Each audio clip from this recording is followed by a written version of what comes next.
आइंदा माली साल के बजट में तनख्वाहदार तबके के लिए इनकम टैक्स शरह में कम अज़ कम 2.5% की कमी की तजवीज़ की जा रही है। कॉर्पोरेट इनकम टैक्स और विद होल्डिंग टैक्स में कमी भी तजवीज़ की जा रही है। कहा जा रहा है कि हुकूमत टैक्स रेवेन्यू में होने वाली कमी को टैक्स छूट के ज़रिए पूरा करने की उम्मीद रखती है। इसी हवाले से मज़ीद जानेंगे।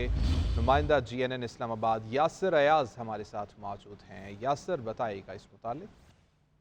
हाँ जी, देखें, आइंदा माली साल 2025-26 बजट के लिए जो तनख्वाहदार तबके में जो है उसके लिए टैक्स शरह में कमी का इम्कान जो है वो जाहिर किया जा रहा है और विद होल्डिंग टैक्स और कारपोरेट इनकम टैक्स की शरह में जो है वो भी कमी की जाएगी। ज़राए का बताना यह है कि टैक्स इकदाम के तहत रेवेन्यू पड़ने पर असरात को जो टैक्स में छूट के जरिए बैलेंस किया जाएगा और ज़राए FBR का ये भी बताना है कि तनख्वाहदार तबके के लिए इनकम टैक्स शरह में कम अज कम 2.5% की कमी जो है वो तजवीज़ की जा रही है।